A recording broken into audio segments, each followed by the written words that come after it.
Science is a very broad term. The goal of science is to understand the natural world. Within this goal are many subdisciplines, including understanding forces, which is called physics, understanding matter, which is called chemistry, understanding composition and changes of the earth, which is called geology, and many more. Biology is the study of life. Within biology, there is the study of animals, which is zoology, the study of plants, which is botany, the study of bacteria and fungi, which is microbiology, my personal favorite, the study of insects, which is entomology, and many more. In high school, you likely learned a little about the scientific method. For this class, we will use it to make our own experiment regarding the Madagascar hissing cockroach. We first must make an observation so we can then form a research question. Once we have a question, we are able to form a hypothesis. A hypothesis is a tentative explanation of the observed phenomenon and a prediction of what will happen under experimental conditions. We will then perform the experiment and analyze the results we get. If our results are conclusive, then we can report our findings. However, if the results are not conclusive, then we perform the experiment again, or we reconfigure the hypothesis. Let's look at an example of experimental design.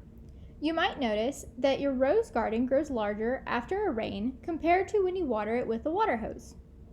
You are curious enough to want to find out if this is true, so you research the optimal growth requirements for roses in a gardening book, and you look on the Environmental Protection Agency website to see if any air or groundwater pollution exists in your area. You find a particular contaminant is on the high side of normal with regard to human health in the aquifer from which you draw your well. This gives you a hunch the contaminant may be affecting your roses. You hypothesize rose bushes receiving well water will not grow as much as rose bushes receiving rainwater, because the well water has slightly elevated levels of contaminant X. The next step is to test it with an experiment. You decide to water some rose bushes with only rainwater and some with only well water. This seems pretty straightforward, but there are so many other considerations when growing roses. From your gardening book and personal experience, you know that the temperature, amount of water, amount of sunlight, use of fertilizer, and many other factors contribute to successful rose growth. To increase the likelihood you get results from what you are trying to test and not something else, you must control all those other factors. In this case, you want to make sure only contamination of the water source affects the growth of the roses. So, you will need to make sure all rose bushes are treated exactly the same with respect to all of these other factors. These are called controlled variables and are defined as all variables except the variable being tested that could have an effect on the outcome of the experiment. The variable being tested is referred to as the experimental variable. In this case, it is the source of water. Groups that are treated differently in an experiment are called treatments. If you are applying an experimental variable, it is called an experimental treatment. In the example of the rose garden, plants receiving well water and plants receiving rainwater are the two experimental treatments. Any experiment will have one or more experimental treatments. Some experiments will have a control treatment from which the experimental variable is withheld to serve as a baseline. For example, if you were testing fertilizer on your roses, a control treatment with no fertilizer would be used for comparison with the experimental treatments with fertilizer. Not all experiments have a control treatment because of the nature of the experiment, but one should be included whenever possible. Comparison type experiments usually do not have a control treatment. In the comparison of water sources for roses, eliminating both rainwater and well water could mean no water at all and would certainly have an effect on the growth of the roses. But it would not be due to a water contaminant. Therefore, a control treatment would not be applicable in this case. Sometimes random factors affect your experiment that cannot be predicted. Some seeds are going to grow larger rose bushes than others regardless of the type of water used. If you are only comparing one rose bush for each water source, the random factors may lead you to draw an irrelevant conclusion. However, if you have many rose bushes receiving rainwater and many rose bushes receiving well water, you will probably feel more certain about your conclusion. The role of chance and uncontrolled variables are less likely to affect an experiment with many trials. Replication, which is the use of multiple trials of the treatments, is a good way to increase certainty by reducing the effects of random chance. Controlling variables, performing replication, and including a control treatment are just a few elements of experimental design that help increase the likelihood of the results being due to the factor you are testing. Another way of saying this is that you are reducing assumptions in your experiment. An assumption occurs anytime you assume a factor has no bearing on the outcome of your experiment, when it does, in fact, influence your results. For example, if some of your rose bushes are planted in pots while others are planted directly in the ground, you might assume there is no difference as long as you controlled all the variables previously identified. However, there might be effects from the different ways of containing the plants that affect the way they grow. You cannot eliminate 100% of all assumptions, but an experienced scientist knows how to spot the ones likely to lead to enormous findings.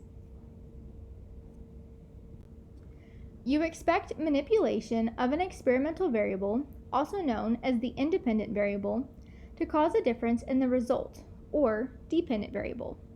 A good way to remember the difference between independent and dependent variables is that the dependent variable, or the result, depends on the independent variable, or the experimental variable. In the example of the growth of the rose bushes depends on the source of water. The source of water does not depend on the growth of rose bushes. Rosebush growth can be measured several ways, such as the height of the bush, the number of flowers, or the number of leaves. The dependent variable must be specified precisely, and it must reflect any potential influence by the experimental variable. From earlier observations, perhaps rosebush height was the effect you initially noticed, so you could make the height the dependent variable.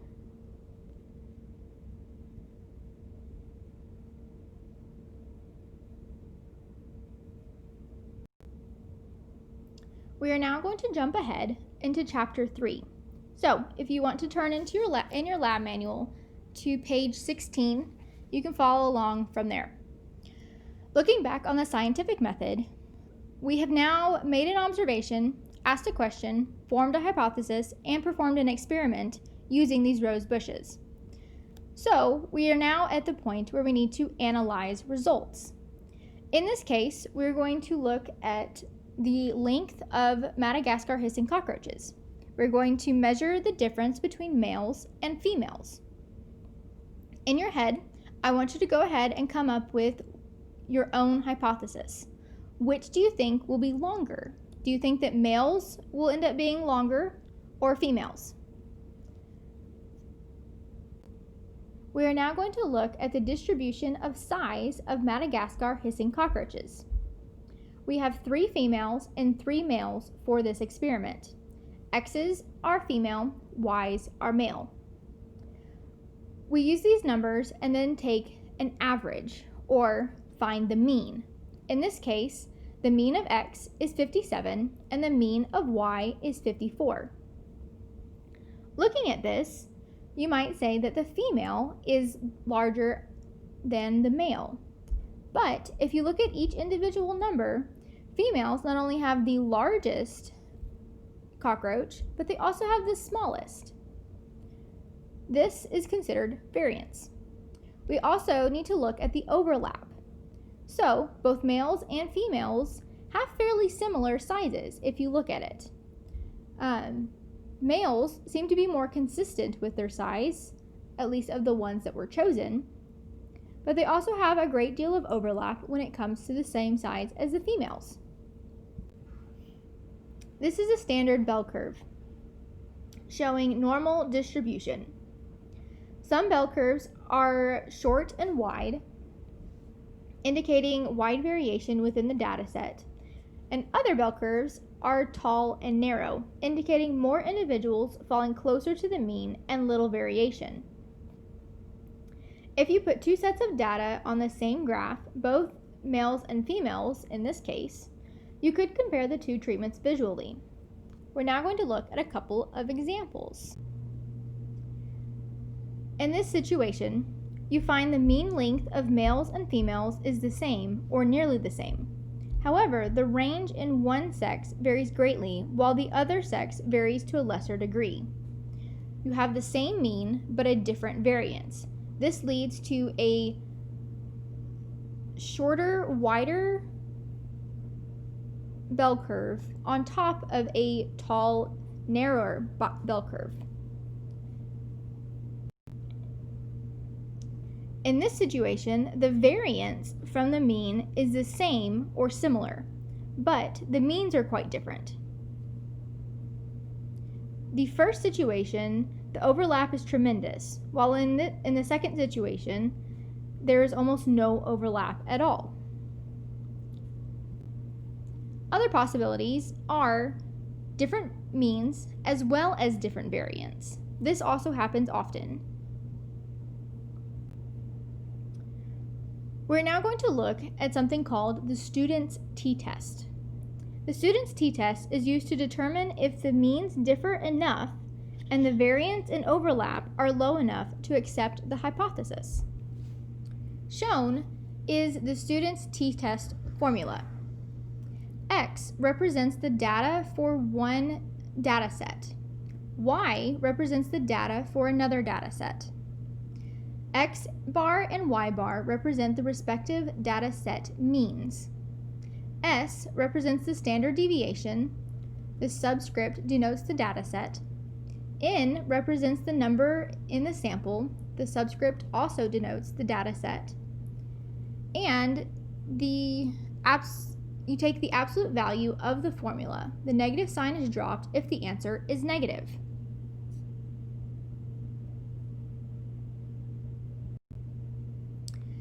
Before you can perform a t-test, you must first perform a standard deviation. This is to account for how far each value deviates from the mean. But you can also get a lot of variance by if you have a lot of data. So this is adjusted with the sample size in the denominator. Y is the variance squared. If it was not squared, then it would equal 0, and we don't want that. Y is 1 subtracted from the sample size to ensure you have a replication. So I'm going to put portions of the example up for you to look at. We will do more in class later, but this gives you a general idea of what you're doing and what the t-test is. So you take S to equal the square root, and you take all of your data set samples. This eventually comes out to 6.56. Now that we have our standard deviation, we are able to plug those numbers into our t-test formula.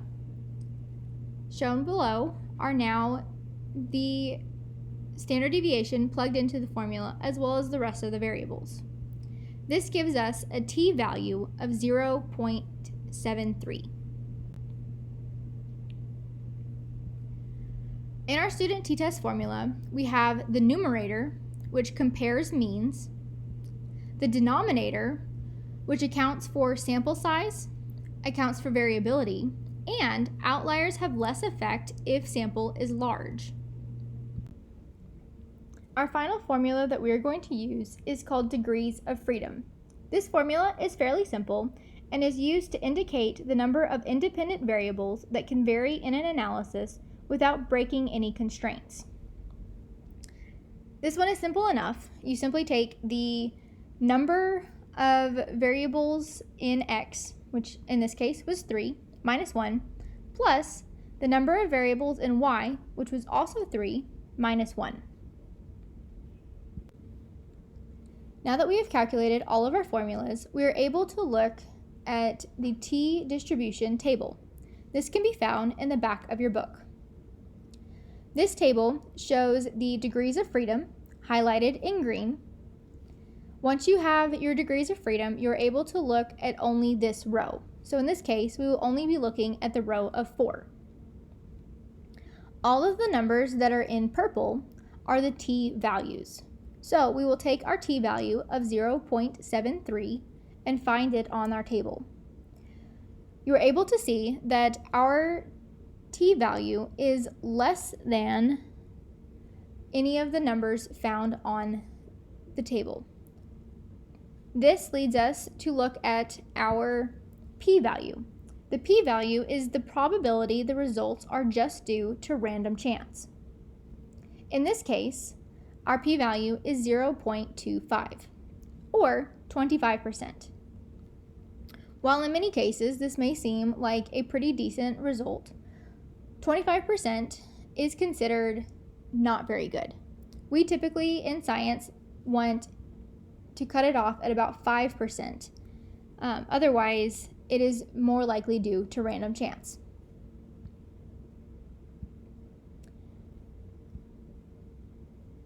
The bigger the t yields a smaller p.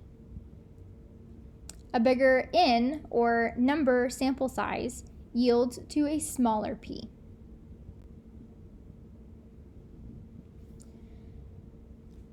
If our p-value is less than 0.05, it supports the hypothesis. However, if it is greater than 0.05 or 5%, it does not support our hypothesis. Smaller p means less probability results are due to chance. When analyzing your data, you need to consider whether your hypothesis has one tail or two. One tail is when your hypothesis predicts directionality, like you predict male MHCs will be longer on average than females. This typically also falls under bigger, smaller, more, less, higher, lower. Or you could have two tails when your hypothesis predicts only a difference. For example, you predict there will be a difference on average between male and female Madagascar hissing cockroaches, but you don't know which will be longer. Because a two-tailed hypothesis is less specific, the t-test is more stringent. The t does not change, but the p does. On the t-distribution chart, the p-value shifts one column to be 0.10.